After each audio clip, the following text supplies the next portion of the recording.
Hello there. Some call it a temporary safe haven or an alternative to being in the European Union, but membership of the European Economic Area is neither.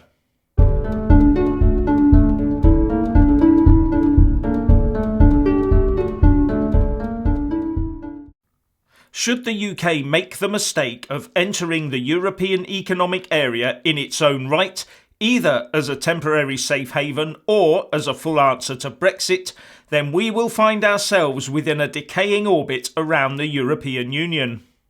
Some people, like Michael Gove, have argued that the EEA looks like a suitable way ahead, a place where we can rest a moment and take stock before moving on in our Brexit ambitions. But as Lee Rotherham writes in CapX, there is unfortunately a fundamental flaw to this approach: the laws of political kinetics. Once in such an arrangement, the impetus to do anything further will, in all probability, ebb, and we will stay there. So it is of no use as a transitional step. Worse, the growing gravitational pull of the EU itself will, over time, drag us back. This indeed is the aspiration of some who pursue this approach. The EEA, says the author, is being drawn inexorably into the EU anyway, so an unsure and unconfident UK joining them will just leave us in the same limbo, gradually rule-making our way back in. And it also means leaving our borders within the control of others. That's not all, he says. In 2 papers for the Red Cell, Eurosceptic campaigners from Norway and Iceland have set out their views on EEA membership as it stands. They both see the EEA as an improvement on the EU, yet also consider a free trade deal as superior to both. I think that should be reason enough for us and for Mr. Gove to take pause. From my point of view, the UK membership of any EU institution or agency is much the same. From police, to the armed forces, to the single market, to the customs union, to a space agency, to a medicines agency, etc. The UK must have its own answer, and not be a part of something that removes any of the decision-making from within the United Kingdom. And to those who say that, what about NATO and the UN? I say none of those insist that we join them at the hip in a binding political partnership. And as Lee Rotherham says, as he ends his piece, effectively, I fear our timorous establishment will psychologically remain prisoners of a new shadow EEA. This is not only a dismal prospect, it would be a pathetic one. And as I speak, Theresa May is off to see the very pro-EU French President Emmanuel Macron to try and get him to come round to her way of thinking about a deal that Michel Barnier, the EU chief Brexit negotiator, has already said is a threat to their beloved single market.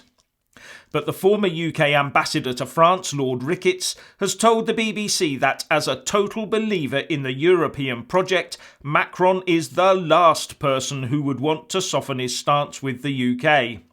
So where does that leave us?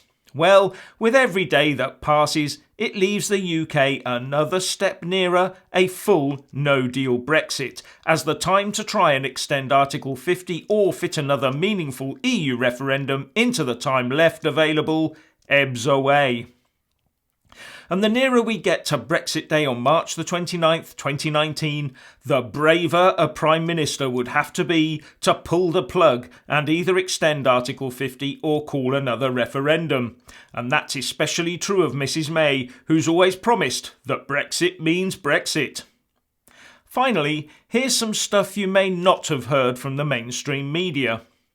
The latest release on civil service employment, published today by the Office for National Statistics, shows in the financial year ending the 31st of March 2018, civil service employment had increased by 10,676 or 2.5% to 430,075 compared to the previous year.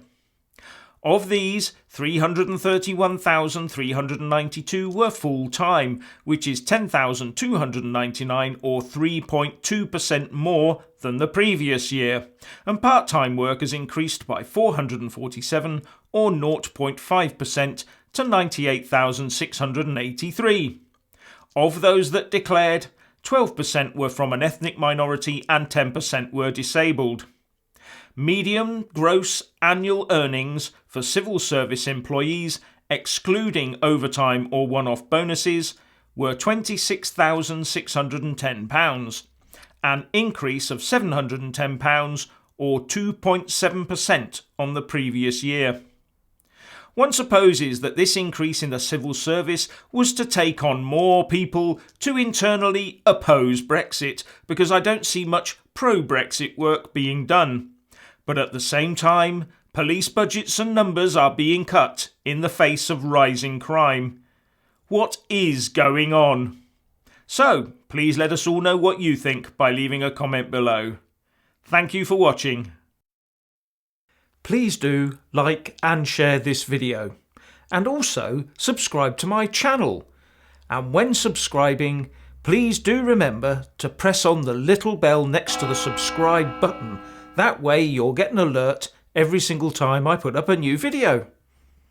Thank you very much for watching.